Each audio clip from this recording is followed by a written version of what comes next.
ওয়াকআপ বিরোধী আন্দোলনকে কেন্দ্র করে যেভাবে হিংসা ছড়িয়ে পড়েছিল মুর্শিদাবাদের ধুলিয়ান, শামশেরগঞ্জ, সুতি সহ বিভিন্ন এলাকা, এরপর আমরা জানি কলকাতা হাইকোর্টের নির্দেশে সেখানে কিন্তু সেনা মোতায়েন করা হয় এবং এই মুহূর্তে বলা যায় বিএসএফ এবং সেনার জন্য এই মুহূর্তে পরিস্থিতি কিন্তু অনেকটাই স্বাভাবিক এবং যে সমস্ত মানুষ বাড়িঘর ছেড়ে মালদায় আশ্রয় নিয়েছিলেন তারা কিন্তু ফিরতে শুরু করেছেন।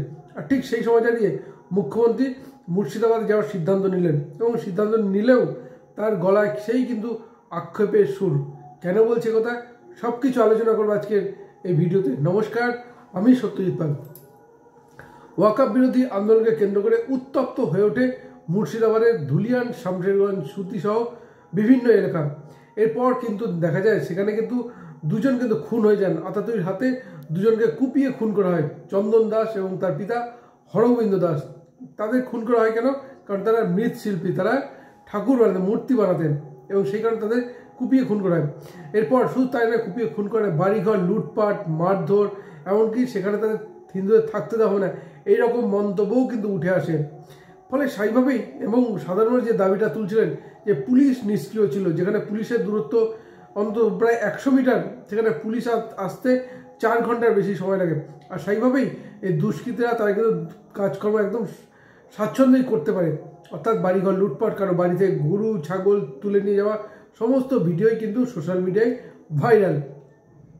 সেইভাবেই এরপর বলা যায় কলকাতা হাইকোর্টের দ্বারস্থ হন রাজ্যের বিরোধী দলনেতা শুভেন্দু অধিকারী এবং তড়িঘড়ি বলা যায় কলকাতা হাইকোর্টের যে নির্দেশ, সেই নির্দেশে বলা যেতে পারে সেখানে কিন্তু সেনা মোতায়েন করা হয় এবং সেনার পরেই বা সেনা মোতায়েনের পরেই কিন্তু পরিস্থিতি কিছুটা স্বাভাবিক হতে শুরু করে এবং স্বাভাবিক হওয়ার পরে সাধারণ মানুষ কিন্তু ফিরতে শুরু করেছে এবং ফিরলেও বলে তাদের মধ্যে সেই আক্ষেপের সুর।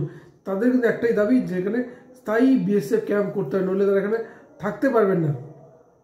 এবং এই যে দাবি সাধারণ মানুষ করে আসছিলেন, এরপর সেখানে যান মানবাধিকার কমিশনের সদস্যরা যান, মহিলা কমিশনের সদস্যরা যান এবং সেখানে ছুটে যান রাজ্যের রাজ্যপাল সিপি আনন্দ বোস। তিনিও কিন্তু বিস্তীর্ণ এলাকা ঘুরে দেখেন এবং ঘুরে দেখে তিনি কিন্তু আশ্বস্ত করেন সাধারণ মানুষকে এবং তারপরেই বলে দেয় রাজ্যপাল ফিরে আসার পর কিন্তু রীতিমতো 356 ধারা জারির কথা বলেন এবং জানিয়ে কিন্তু রাজনৈতিক বিতর্ক চলছে।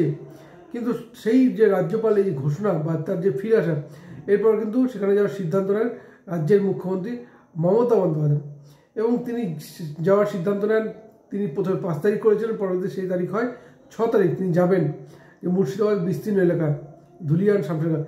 কিন্তু বলা যেতে পারে সেই যেতেও তার কিন্তু সেই আক্ষেপের, তার কারণ তিনি প্রথমেই ঘোষণা করেছিলেন যে দুজন খুন হয়ে গেছিলেন, চন্দন দাস এবং হরগোবিন্দ দাস, তাদের পরিবারকে 10 লক্ষ টাকা করে দেওয়ার কথা ঘোষণা করেছিলেন।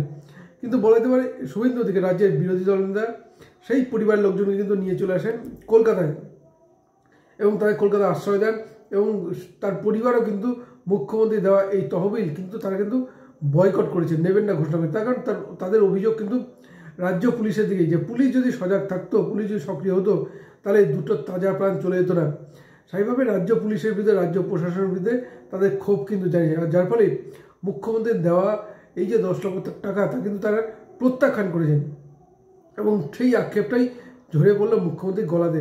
তিনি বলেছেন যে তিনি তাদের বাড়িতে যেতেন এবং তাদের হাতে 10 লক্ষ টাকা তুলে দেওয়ার কথা ঘোষণা করেছেন, কিন্তু তিনি দিতে পারছেন না। এবং আরও যেটা বলবো, এই যে ভাঙচুর লুটপাট চালানো হয়, তারপরেই মুখ্যমন্ত্রী কিন্তু বলেছিলেন যে বাংলার বাড়ির মাধ্যমে প্রত্যেকে বাড়িঘর করে দেওয়া হবে। কিন্তু প্রশ্ন কিন্তু থেকে যায় যে প্রশাসন, পুলিশ প্রশাসন কী করছিল, যেখানে সাধারণ মানুষ অভিযোগ করছিলেন যে থানায় বারবার ফোন করেছেন, যেখানে থানা থেকে দূরত্ব মাত্র 100 মিটার, সেখানে থানা পুলিশ যেতে মাত্র 4 ঘন্টার বেশি সময় লাগলো কেন, প্রশ্ন আসবেই। আর সেই কারণে সেই অভিযোগটা তুলেই কিন্তু এই চন্দন দাস এবং হরগোবিন্দ দাসের পরিবার কিন্তু এই টাকা কিন্তু বয়কট করেছেন এবং মুখ্যমন্ত্রী তিনি বলেছেন যে তাদের পরিবারকে কিডন্যাপ করা হয়েছে, কিন্তু তারা কিন্তু জানাচ্ছেন যে তারা স্বেচ্ছায় এই কলকাতায় এসেছেন, অর্থাৎ রাজ্যের বিরোধী দলনেতা তারা যে আশ্রয় দিচ্ছেন সেখানে কিন্তু তারা রয়েছেন।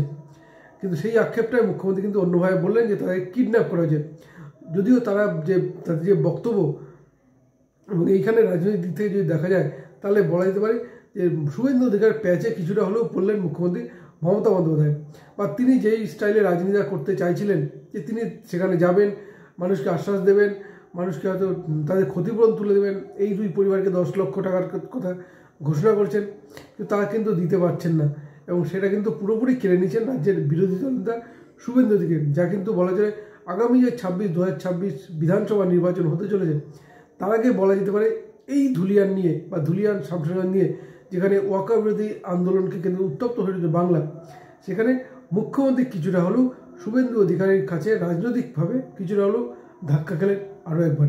কী বলবেন আপনারা? আপনাদের মতামত জানাতে পারেন আমাদের কমেন্ট বক্সে।